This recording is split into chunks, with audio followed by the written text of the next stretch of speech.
Hello. Well, I thought I would make a video really explaining what it's like to have lupus.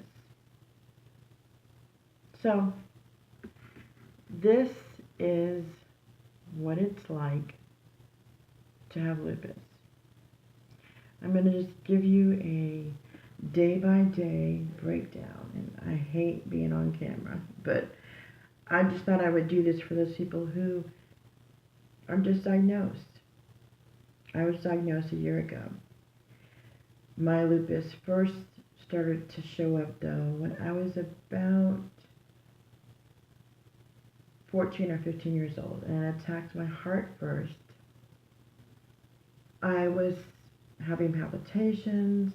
I was having what they thought was just mitral valve prolapse and arrhythmias, and then I would have seizures. And at that time, no one really understood what I was going through, what was really happening. I didn't even understand it. And I was a young child, so 14 or 15 seems like it's young. But as I progressed in my age, I began to have other problems. I'd have problems not just with my heart, and I was on heart medication. And at 26, I went and had a radiofrequency ablation, and with the ablation, I V-fibbed, and they had to shock me 3 times, and they brought me back. And the weird thing was, I was 26, and I had a size 4 body, and I was like wearing backless clothes and looking cute. And when I woke up, I was like, well, I have burns all over my back and my chest, like. And he was like, yeah, we had to shock you and bring you back. And the doctor was trying to explain it to me. All I kept thinking was, how am I going to wear my backless clothes? How am I going to look cute with these burns? And he said, well, they'll just probably last for a year. And my focus at that point was just getting rid of the burns. Didn't understand what was going on. So after the radiofrequency ablation, I was off of my medication for the most part, just taking beta blockers. And I was getting high blood pressure, so we needed to stay on that. By the time I was 30, I was having chronic headaches. And I just assumed they were migraines because my mother had migraines. Actually, they were cluster headaches, which I didn't even understand what that was until later on. Or lupus headaches, maybe that's what they really were. But basically, I had a lot of headaches. So I was on medication for that. And I had insomnia really bad. Like I could not shut my brain off. I couldn't get rid of the headaches. So I was on a sleeping medication. And I had anxiety and I had a lot of depression over all this. And I used to assume it was because I was going through an abusive divorce, abusive marriage, and I was divorcing him. I had a custody battle I was trying to deal with, so I just assumed that's why they were putting me on these antidepressants. So I began with Defexor, and then I started smoking to get rid of my anxiety, and they put me on Wellbutrin to help me stop smoking with my anxiety. And as I got older, it became Xanax. So one antidepressant to the other, it just never seemed to really stick with me. I would always have anxiety, I always have insomnia, and I would always have a difficult time just dealing with depression. So by the time I got to be remarried and wanted children, I began having miscarriages. And I wasn't even 30. Maybe I was 30, almost 30. The miscarriages seemed to come back to back to back. When I really wanted a child, I really wanted a daughter. I already had 2 sons, and I really wanted a daughter. Well, after 3 miscarriages, I finally got her. And I named her Destiny because I thought, she's destined to be my daughter. And I loved being a mother of a daughter. It was great. I love my sons very much, but it's a totally different thing when you really are planning a child and you're on bed rest because I had preeclampsia, high blood pressure, and swelling of my legs, everything. So I was just assuming that was all related to the pregnancy. Then, about 7 years later, I wanted to get pregnant again. Well, actually, it was like 5 years later, but it took me 7 years to get pregnant again. I had another two miscarriages, a total of five miscarriages in my lifetime. And I was having so many cysts on my ovaries. And I was pre-diabetic because I was a gestational diabetic with my daughter.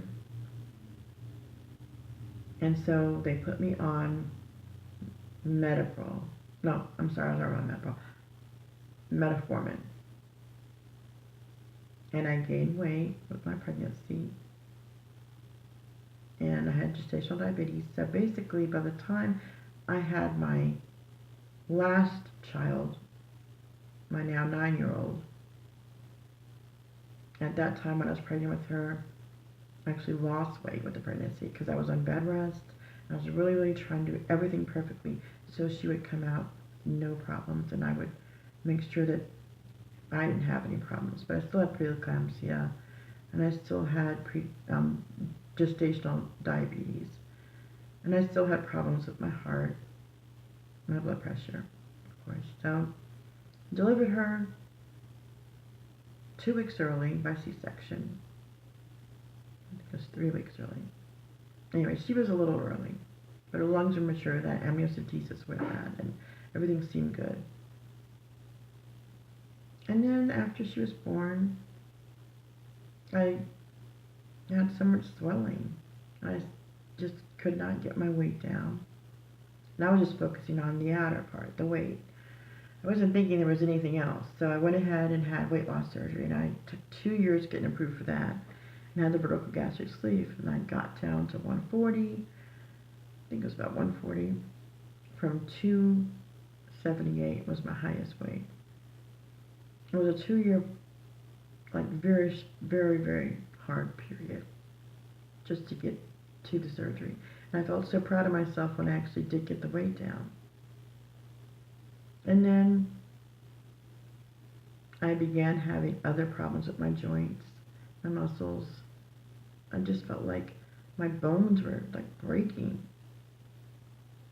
So I went to see a doctor, and they said, I have lupus. And I was like, no. And they said, we're going to test you, do the test. And they tested me, and after 2 years, I think I was diagnosed finally with lupus. Oh, I forgot to mention, I got kidney cancer before that, which is a complete shock. They said it was due to my high blood pressure, which I never was able to get under control. And I also had pericarditis and pleurisy.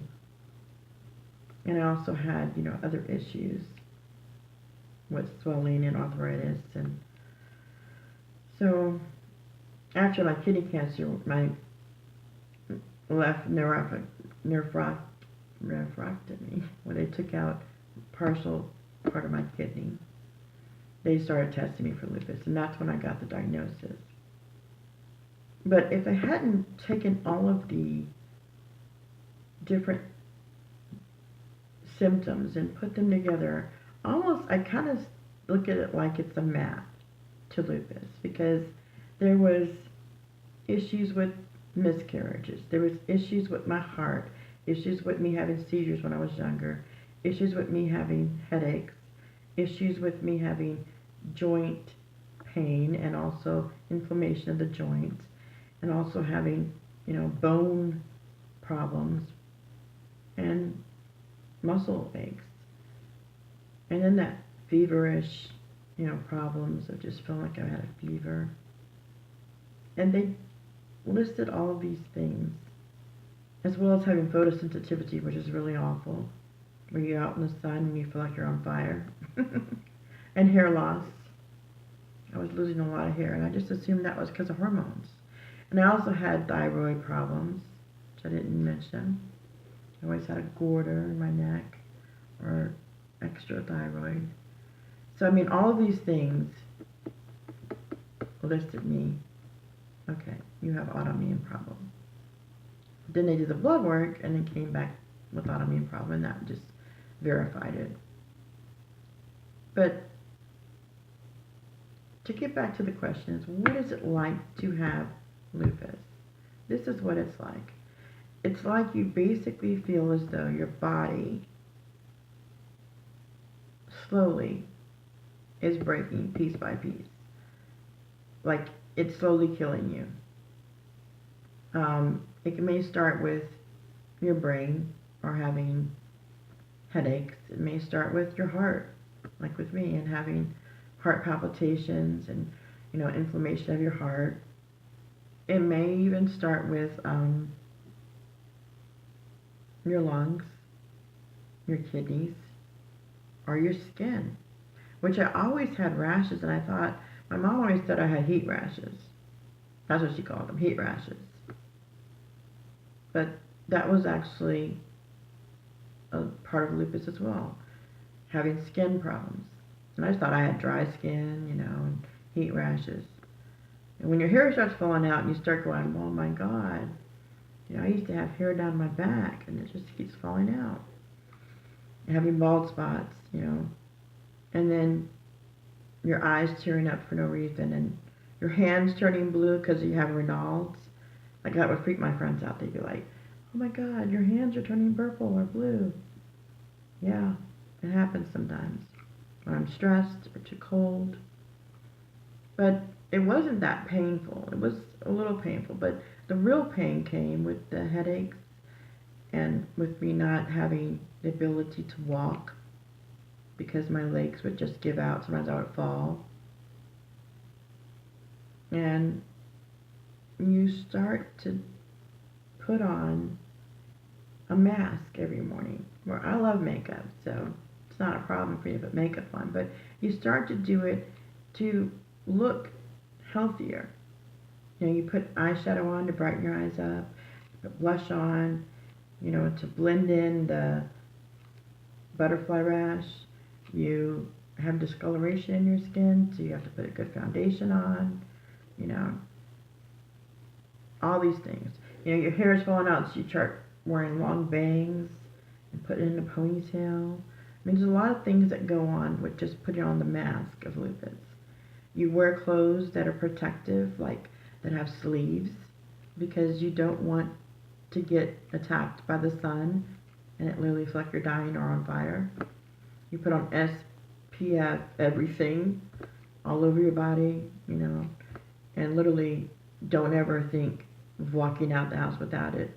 It's like you lotion yourself down with every bath. You don't fall asleep well and you stay up lots of nights. And you have to act like you had a full night's sleep when you only slept maybe an hour or 2 hours. And you have to push forward when other people think, oh, you're being lazy. You're taking every bit of your energy just to get out of the bed. Just to be able to pick up your daughter from school. Or just to be able to cook dinner. Or just to be able to clean the house. Or do laundry. And there's this thing called the spoon theory, which basically states, and it's a wonderful article, a lupus patient wrote it. You should look at the spoon theory. It's awesome. I believe her name is Christine. But anyway, you only have so many spoons. Let's say you're getting ready to have a day where you're going to go to your daughter's school for a function. You're going to go and maybe help out in the classroom. So you are allotted so many spoons for the day. So you've got to have enough spoons to get out the bed, get your makeup on, do your hair, make up your bed, get yourself something to eat with your food, because, to eat with your medication, because if you don't do that, you're going to be sick. So you've got to take some amount of medication and food into your body, even though it may cause you to have constipation. Or may cause you to have, diarrhea. Or may cause you to have, nausea. Or throwing up. You've got to get it down. So you try your hardest to do that. And you have to decide what medicines you can and cannot take. Because there's some medicines you can't take and drive. So you got to sit there and go, okay, what medicines can I take today? Only the essential ones, because I'm just going to drive safely, you know. So I'll take my anxiety medicine, my blood pressure medicine. I'll take maybe medication for pain, like tramadol. And I'll try to push through. And you know it's not enough. You're going to have pain. But you just think to yourself, hopefully, you know, I'll get through this event of going to the school with my daughter and helping her out. And those are so many spoons just to get there. Then you get there and you realize halfway through, okay, my legs are numb. I've got to walk. Or my head feels like it's on fire because I've got a bad headache. Or I've got folliculitis, which is, you know, inflammation of the scalp. Or I just feel completely exhausted because I feel feverish and I feel a flare coming on. So you try to push through with that. And as soon as you get home, you take a bath to relax, you take more medication, and you get in the bed. And as you're laying there in bed, you realize, I didn't make dinner. I gotta make dinner for my family. So you hop up and you pull something out and spice it up good, and then you lay down and you try to sleep. And your husband walks in the house and he's like, you've been sleeping all day? Yeah, honey, I've been sleeping all day. In his eyes, I haven't done anything. In my eyes, I've used up all my spoons. And each spoon accounts for some amount of energy you have to use to just do simple tasks. So that's the whole spoon theory, basically. How it affects me anyway. And oftentimes I feel like I'm just a complete waste of time because it takes so much out of me just to do the simple things. How am I going to work? How am I going to go back to school and get, you know, my master's degree like I wanted to? How am I going to be able to just continue in this marriage when all I want to do is just get 6 hours of sleep? 4 hours would be good, but 6 hours would be great. And I mean sleep without anxiety, without pain, without, because, you know, 6 full hours not being woken up asleep would be nice. And I think to myself, if anyone had a camera and could just follow me around and saw how I try my hardest to, you know, keep my house clean, cook for my family, and take care of myself, and of course do whatever extra that my husband or daughters might need, they would understand there's no way this person could possibly work or go to school. But I try, and I want to. So for a person with lupus, feeling like a failure is just one of the things you check off on the list, because you can't do all the things that most people can do. And you have to accept that. So the depression gets pretty real when you realize I'm living half a life, not even half a life that I want to live.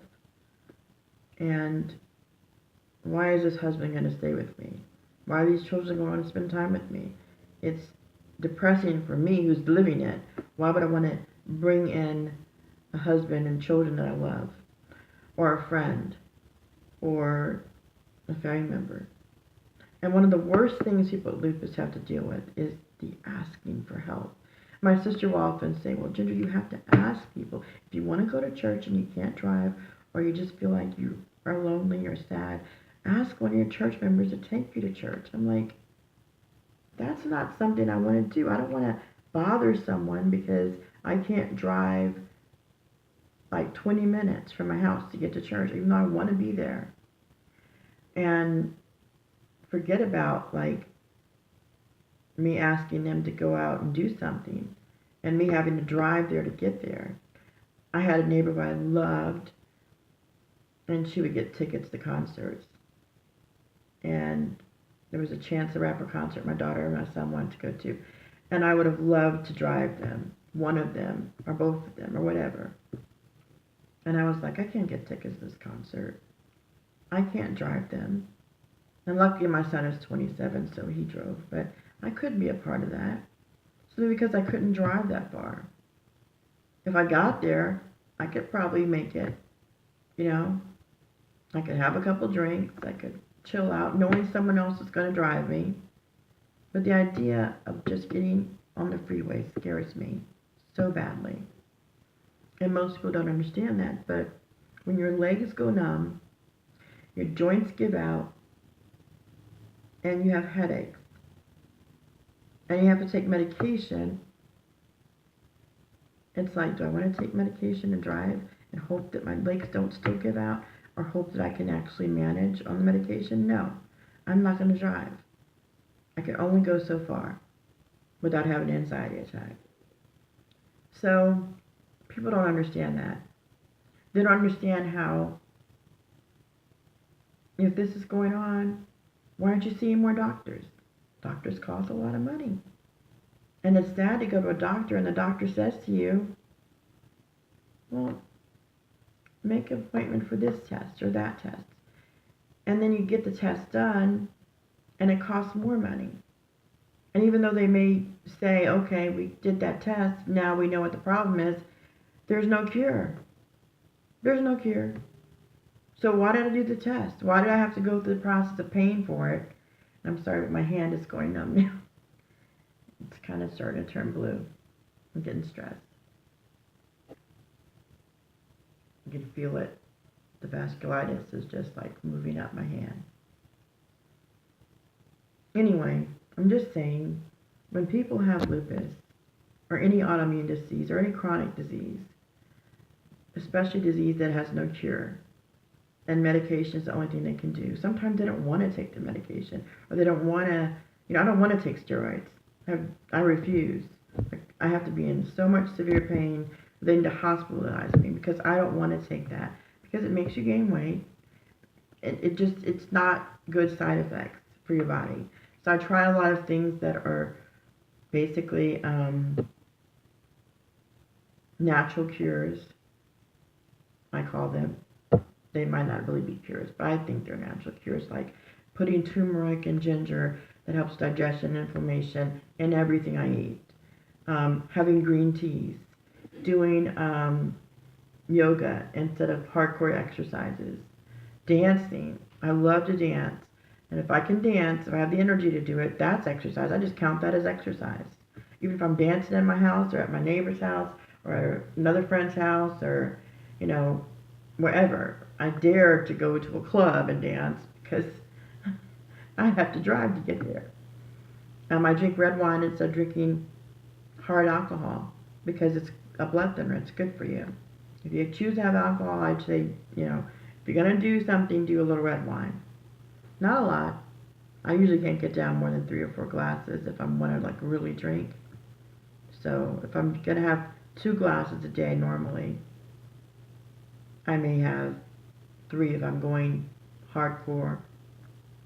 And that just gets me, super relaxed. But also I know that it's better for me than drinking hard alcohol. So I try to stay away from that. Some people smoke marijuana. I've never been one to do anything that's illegal. So I have a hard time thinking about doing the marijuana. Like if I was in Colorado, I might think about it. But if I can have a cigarette and a glass of wine, I'd do that. But I can't even smoke more than 4 or 5 cigarettes a day. So when they ask me how much you smoke, I just go, well, 2, 3, 4. But not like a pack. I can't even imagine doing that. But there are people who do that. Other natural things that are actually good for you, like kiwi, tomatoes, eating fresh food, real food, I call it. To me, they're the best cure. God has put so much on this earth in diet, and if we just look at that, not eating as much meat, eating more vegetables, eating more fruits, actually really seasoning the food with seasonings that are going to help the food. I already mentioned turmeric, ginger, even, red pepper, cayenne, and if you're going to have garlic, garlic is pretty good too. So I'm getting ready for another surgery. I have surgery on June 7th. It seems like I have a surgery every year, if not more. And I just wanted to make sure before I went under again that I was to say anyone who has lupus or any autoimmune disease or any chronic illness, any invisible illness, and like lupus comes with packs. Like I said, I have lupus, fibromyalgia, Hashimoto's probably. They already said thyroiditis, so test me for Hashimoto's. And Raynaud's disease, Sjögren's syndrome, pericarditis. I also have pleurisy. I also have alopecia areata. So, I mean, all of these things that happen with lupus is never something that someone wants to explain to you. It's just too difficult to explain all of the many, many, many things that go along with it. But I can tell you this much. The majority of people who have lupus are hiding. We are hiding. So if you call us and say, oh, I want to do this and that, the chances that we're saying, oh, I'm in pain, I can't get out the bed, or I don't imagine I can even deal with being out in front of people or driving. That's what we're really thinking when we say, oh, I'd really love to go, but I'm a little busy, or I've got to take care of my family, which is also true. And for us, busy is not the same as busy for you. But most of the time, we're hiding and afraid to tell people how much pain we're really in on a daily basis, because they probably give you some excuse like, well, drink more water and, exercise more and go to the right doctors and get your medication and, why don't you do a lupus walk? Those are great. It's like, do you understand I can't even get out of bed? I mean, a walk, really? I can't be in the sun. In Houston, it's sunny all the time. So this whole idea of go for a lupus walk for the Lupus Foundation, that's great for people who don't have problems with their joints and their feet and, swelling of their body and photosensitivity. I just think it's amazing they can't think of something else besides a walk. Like, why don't we just do let's sit down with a lupus person for a day and live their day, or just get in bed with them and talk to them.